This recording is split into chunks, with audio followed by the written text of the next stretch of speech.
I think, maybe, users and viewers, that I've been a bit too formal with you in the past. A little too dictatorial, too much like a lecturer. I've been told recently that this is somewhat off-putting, and I wonder if perhaps this stops you from trusting what I'm saying. If it stops me from persuading you that these facts are the truth. Persuasion is actually a fairly interesting topic. If you believe the things that I tell you, well, why? People on YouTube, like Vsauce or I, could be lying through our teeth. David Mitchell could have no idea what he's talking about on Radio 4. Stephen Fry might not actually... Well, no. Stephen Fry knows exactly what he's talking about. All of the time. Forever. But my point still stands. Why is it that some people are able to perform the feat of believability with relative ease, while others need to put in considerably more effort? Well, essentially it all boils down to rhetoric. That is, the art of discourse and conversation.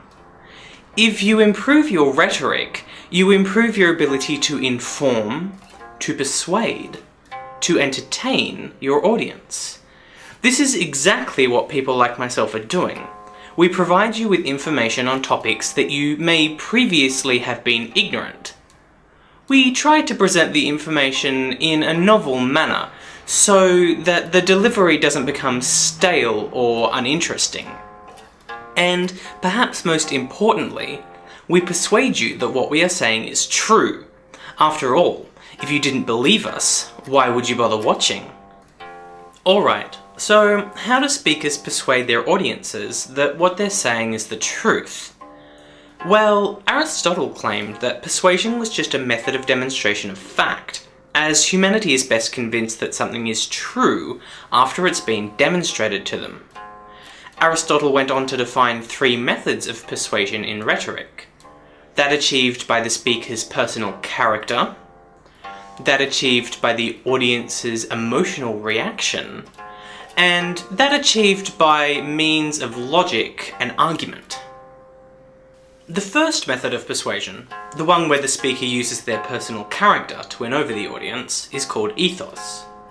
The use of ethos as your persuasive tool requires you to be able to convince your audience that you're qualified to give information on a topic. There are a great number of ways that this can be achieved. For instance, you could be a known expert in your field, like having Stephen Hawking discuss physics. You could have an intimate interest in the issue at hand, like having a gender or sexually diverse individual speak on the issues of discrimination. Or you could offer forth enough information to convince your audience that you're knowledgeable about other areas of the topic, like anything Stephen Fry has ever said ever.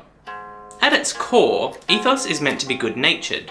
It's characterised by practical skills and wisdom, by virtue and goodness, and ultimately, goodwill towards your audience. So that's ethos, a method of persuasion where we rely on the audience trusting the speaker. Pathos, on the other hand, is where the speaker appeals to the audience's emotions, manipulating them in order to win them over. It's where we get our word for empathy, the ability to sympathise with the plight of others, as well as the word pathetic. Pathos is a particularly powerful persuasive force, and you will most frequently see it used by lawyers, politicians, and some religious groups. While it can take many forms, you'll often recognise pathos as an impassioned claim that something is unjust, an appeal to the audience's hopes and dreams for the future, and most frequently in politics certainly, a manipulation of the listener's confusion and fear. Think along the lines perhaps of, they've come to take your jobs from you, as opposed to, your children are our future, and with this small tax increase, we can provide better education for them. Finally, we come to the method of persuasion that relies on logic, or at least the simulation of logic, logos. Logos is the appeal to facts and figures, the use of statistics and other data to back up your claim, making it appear irrefutable. Of course, there are several ways that this can be manipulated. Individuals will often use misleading language to imply that one value actually represents another. And then, of course, there's the whole correlation is not the same as causation argument. It should be obvious by now that none of the most successful speakers ever rely solely on one of these modes, but instead they combine them into something powerfully persuasive. The use of logos can enhance your ethos, as your ability to spout facts makes you seem all the more knowledgeable. Logos can, again, help you play on the emotions of others, quoting statistics to enhance their fear, for instance.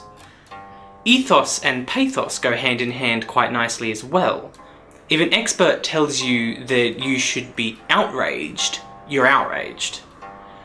I guess that what I do, and what Vsauce does, and what every other piece of internet folk out there does, is we combine all three. We give you the facts, we convince you that we're experts, and we entertain you along the way. I just need to figure out exactly what my style is. But I'll get there. Hey everybody, thank you for making it to the end of another one of my videos. I personally could not be happier with how that went, and I'm pretty sure that you agree. If I'm right, you should click the like button, which is just down here, and you should also click the share button. It can be found down there too, and there's one up here somewhere maybe? Anyway, if you would like to watch last week's video on a topic completely different to this one, you should click in the area that is over here. If you want to subscribe to my channel and be notified whenever I post anything, you should click over here. Anyway guys, I will see you next week.